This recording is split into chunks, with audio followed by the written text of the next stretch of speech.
Hello friend, જય શ્રી કૃષ્ણ. સ્વાગત છે તમારું રસલાબેનના રસોડામાં. આજે આપણે બનાવશું જે વાટી દાળના ખમણ આવે છે તે ખમણ. તો ચાલો આજે આપણે ચણાની દાળમાંથી બનાવશું વાટી દાળના ખમણ ઢોકળા. જો વાટી દાળના ખમણ ઢોકળા કરવા માટે આપણે અહીંયા દાળ લીધી છે ચણાની. તો ચણાની દાળ આપણે 1 વાટકી અને 1 પોણી વાટકી, પોણા 2 વાટકી દાળ લીધી છે અને એમાં 1 મુઠ્ઠી જેટલા ચોખા લીધા છે. એ ચોખા એડ કરી દેવાના છે અને હવે આને આપણે સરસ રીતે ધોઈ અને 6 થી 7 કલાક માટે પલાળી દઈશું પાણીની અંદર.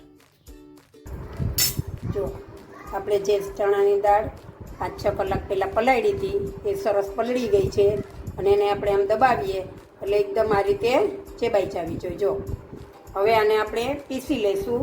તો આપણે એને મિક્સર જારમાં લઈ લઈશું અને પલ્સ મોડ ઉપર એને દરદરું પીસવાનું છે. સાવ લીસું નથી કરી નાખવાનું. અને આની અંદર તમે જો ઓછા ટાઈમમાં પલાળી હોય તો થોડી ખાટી છાશ નાખી શકો છો. આપણે થોડું પાણી એડ કરીશું અને આને સરસ રીતે પીસી લેશું. જો આ રીતનું આપણે દરદરું પીસવાનું છે. એકદમ લીસું નથી કરી નાખવાનું, આટલું દરદરું રાખવાનું છે. આ રીતે આપણે બધી દાળને પીસી લેશું. જો આપણી દાળ સરસ પીસાઈ ગઈ છે અને આટલી દાળ પીસવામાં આ રીતનું બેટર બનાવવા માટે મારે 1 ગ્લાસ પાણીની જરૂર પડી છે. હવે એમાં આપણે નાખીશું અડધી ચમચી હળદર અને એમાં આપણે એડ કરીશું સ્વાદ મુજબ મીઠું. હવે આને આપણે ઢાંકી અને 5 થી 6 કલાક માટે આથો આવવા માટે રહેવા દઈશું. આને આપણે ઢાંકીને રાખી દઈશું.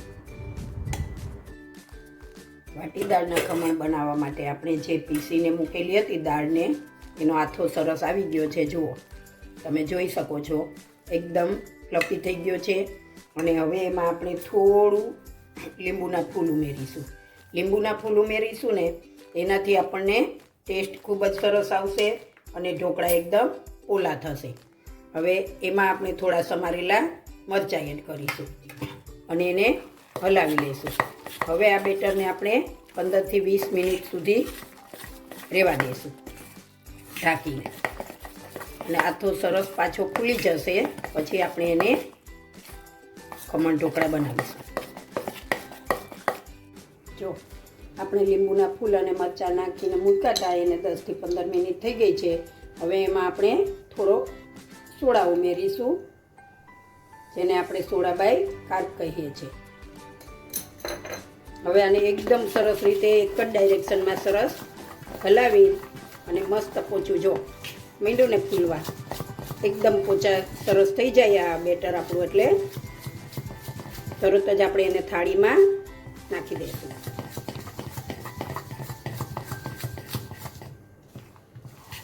અહીંયા આપણે તપેલામાં પાણી ગરમ થવા મૂકી દીધું છે. પાણીમાં ઝીણા બબલ્સ થઈ ગયા છે.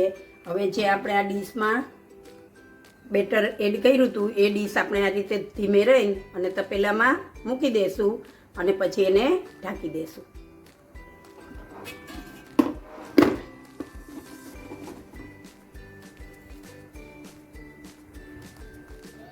આપણા ખમણ એકદમ તૈયાર થઈ ગયા છે. અને જો એને આપણે કાઢીને બહાર કાઢીને જોઈ લઈશું. કટ કરીને રાખ્યા છે. જો છે ને થિકનેસ, જુઓ એકદમ પોચા પોચા લાગે છે ને. જો તો તમે પણ આ રીતે ઘેરે ઢોકળા બનાવજો. હવે આને આપણે ડીશમાંથી બધાને કાઢી લઈશું બહાર અને પછી આપણે એનો વઘાર કરીશું. હવે જો આપણે આને બધાને ખમણને બહાર કાઢી લઈશું અને ઠંડા થાય પછી આપણે આને થોડા કટ કરી અને વઘાર કરી લઈશું. જો આપણે ખમણ વઘારવા માટે અહીંયા 3 થી 4 મોટી ચમચી તેલ લીધું છે. એ ગરમ થઈ જાય એટલે એમાં રાઈ આગળ પડતી રાઈ નાખવાની છે, કેમ કે ખમણ ઢોકળામાં રાઈ ખૂબ સરસ લાગે છે.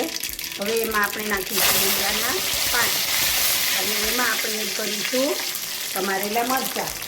હવે આને બધાને સરસ હલાવી અને મરચાંને તળાવવા દઈશું. થોડા મરચાં તળાઈ જાય અને બધું સતળાઈ જાય પછી એમાં આપણે થોડું પાણી એડ કરી દઈશું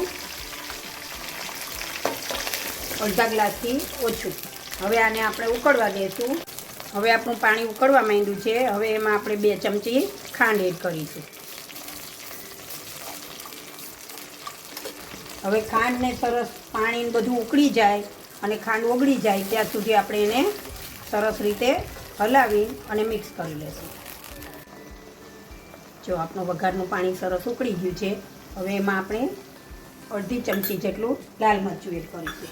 લાલ મરચાંથી વઘારનો કલર પણ સરસ આવે છે અને ટેસ્ટ પણ સારો લાગે છે. હવે આ ઉકળતું જે પાણી છે ને એને આપણે જે ડીશમાં ખમણ ઢોકળા કાઢેલા છે ને એની ઉપર આવી રીતે રેડી દઈશું. આ રીતે આપણે વઘાર કરી દઈશું અને પછી આપણે આ કઢાઈમાં નાખી અને ઢોકળાને સરસ રીતે હલાવી લઈશું. આ રીતે આપણે વઘાર કરી લેવાનો છે.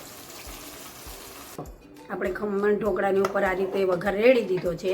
હવે એને પાછા આપણે આ કઢાઈમાં એડ કરી અને ગેસ ચાલુ કરી અને સરસ રીતે મિક્સ કરી દઈશું. તો આપણને હલાવતા પણ ફાવે અને આપણા ખમણ આખા રહેશે, તે ભાંગી નહીં જાય. જો આ રીતે કરી અને હવે આપણે ગેસની ફ્લેમ ચાલુ કરી દઈશું અને આને આ રીતે ઊંચા નીચા કરી અને હલાવી લેવાના છે. તો આપણા ખમણ ઢોકળા સરસ રીતે વઘારાઈ જાય છે. તો જુઓ, આપણે 1.5 વાટકી દાળમાંથી એક મોટો બાઉલ ભરી અને મસ્ત એકદમ પોચારું જેવા આપણે ખમણ ઢોકળા બનાવ્યા છે. હવે એને આપણે લીલા ધાણાથી ગાર્નિશિંગ કરીશું અને સર્વ કરીશું. તો જુઓ, આપણે કેટલા મસ્ત ઢોકળા બન્યા છે. આ ખમણ ઢોકળા બનાવતા તમને ખૂબ જ ઓછી વાર લાગે છે. પ્રિપરેશન હોય તો આપણે જલ્દીથી બનાવી શકીએ છીએ અને ઘેરે ખૂબ જ સરસ બને છે. આપણા ટેસ્ટના બને છે અને એમાં આપણે જે રીતે ટેસ્ટ રાખવો હોય એ રીતે રાખી શકીએ છીએ. તો આપણે ઘેરે બનાવીએ તો ધરાઈને ખાઈ શકીએ. બજારેથી લઈએ તો આ કિલો 1 ખમણ થાય. હવે આપણે 1.5 વાટકીમાંથી આપણે કિલો 1 ખમણ ઘેરે બનાવ્યા છે. તો તમે પણ આ રીતે ખમણ ઢોકળા બનાવજો અને પછી મને કમેન્ટ બોક્સમાં લખજો કે તમને મારા ખમણ ઢોકળાની રેસીપી કેવી લાગી. અને હા, અત્યારે વેકેશનનો મહિનો ચાલે છે. આપણી ઘરે ગેસ્ટ તો આવે જ છે, તો ગેસ્ટને પણ તમે બનાવીને ખવડાવી શકો છો.